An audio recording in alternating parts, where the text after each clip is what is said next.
Live from downtown Detroit, Local 4 News First at 4 starts now. Good afternoon, I'm Karen Drew. We begin with a monumental day on Capitol Hill. President Trump's big, beautiful bill is on its way to the White House. Just about an hour ago, the House passed a multi-trillion-dollar tax and spending package, mostly along party lines. So here is what is in that bill. Extensions of the Trump tax cuts that were enacted in 2017, boosted funding for immigration and the military. The bill also cuts SNAP benefits and Medicaid, putting nearly 12 million people at risk of losing health insurance over the next decade.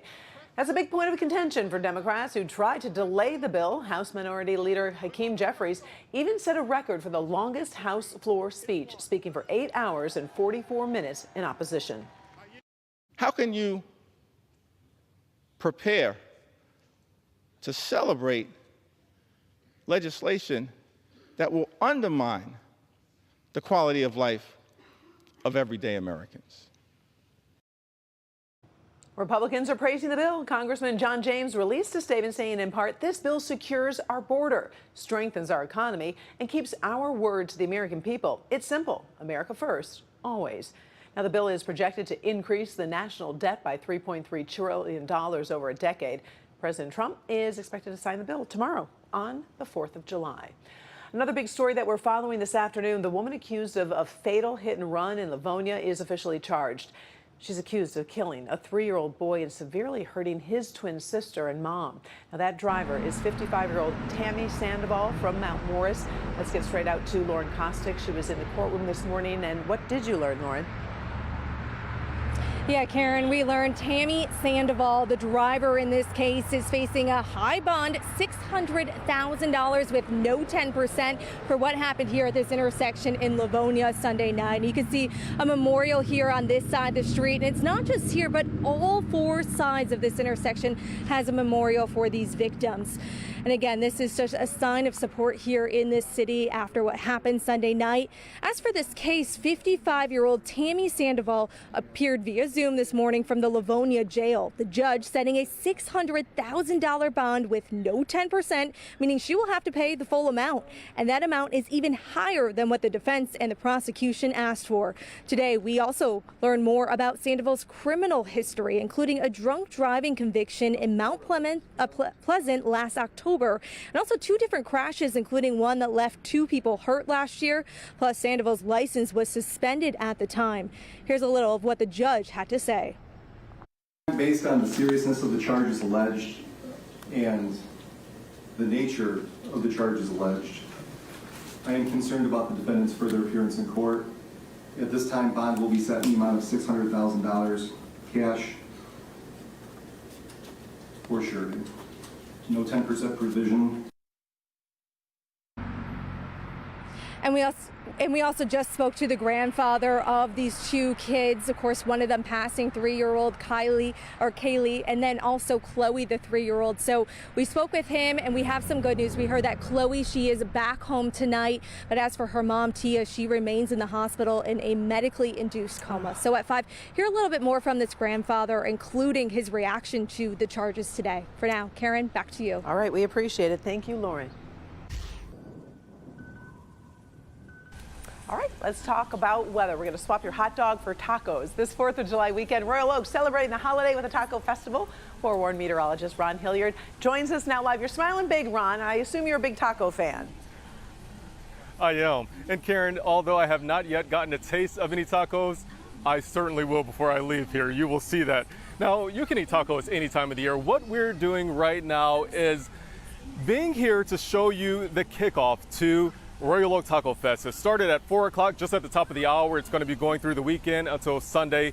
If you're trying to make it out for this afternoon or evening, it's going until 11 o'clock today. Now, there's more than 50 food trucks out here and across Southeast Michigan. You could not ask for better weather. We're looking at beautiful conditions here in Southeast Michigan, looking at temps that are in the upper 70s to lower 80s. And across Southeast Michigan, while there's a chance of a spotty shower here and there, we're not looking at too much in the way of rain so far over the next couple of days. We're going to go through the holiday, very nice, a couple of spotty showers possible this afternoon, a couple of spotty showers possible as we go into our Independence Day as well. Now, one of the things that you're going to notice, there's not a whole lot of activity at all here in the Great Lakes region.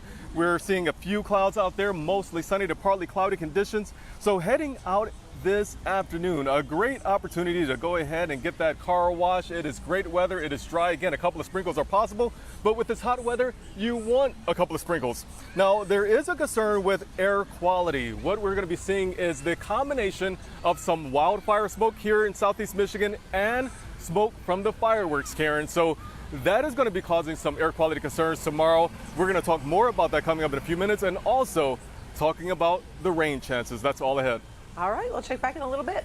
Thanks, Ron. 4th of July, synonymous with fireworks. Most cities limit how many days you can set them off, but one township in Livingston County allows them all year long. As Victor Williams reports, not everybody's so happy about it. Yes, that's right. Hey there, Karen. So this is really nothing new, but it was a shocker to a lot of people to know that there are places right here in the state of Michigan where you can shoot fireworks every single day of the year. And just like you said, yes, there is that state law out there that allows fireworks on certain days of the year and in certain time frames. But at the end of the day, it's the municipalities that have the say-so for their locations. Hamburg Township is one of those places that allows it, and not everyone is too happy with that. I understand that people want to ignite fireworks on the holidays. I'm not against fireworks, but I certainly don't see why they would be necessary 365 days a year. I think we owe our veterans respect, and especially for those who have PTSD, I think it's definitely not helpful to have fireworks any more than we need to. Other people's hobbies are golf, where they can golf every day of the year if they want, right? But we can do fireworks now every day of the year inside of our township. I know some people, there's dogs and animals that don't like fireworks, but we actually like the art behind it. And as you just heard, some people really like this. So coming up at 6 o'clock, you'll be hearing from both sides about fireworks year-round. Live tonight, Victor Williams, Local 4. Back I know to you. I was going to say, we got that email in last night to our help desk. It's good to see that you're out there talking to the folks about what they think. Look forward to seeing more when we join you at 6. Thanks, Victor. Okay, now to a health alert in Macomb County. Ahead of that holiday weekend, West Nile virus has been detected in mosquitoes for the first time this summer. No human cases have been reported yet, but the virus is now active in local mosquito populations. The health department is urging residents to use insect repellent, eliminate standing water, and avoid being outside from dusk to dawn.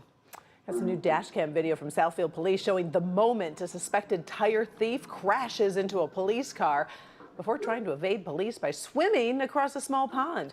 Police responded to a 911 call just after 3 in the morning Tuesday about 2 men stealing tires from a truck in an apartment complex near Franklin and 11 Mile Roads. Suspects fled in a rented minivan, throwing a stolen tire out that window during the chase. Minivan then crashed into a police cruiser head-on, injuring 2 officers. The driver ran, then jumped into a pond to escape. Cops caught him after a brief swim. 2 men were arrested, and they're facing multiple charges.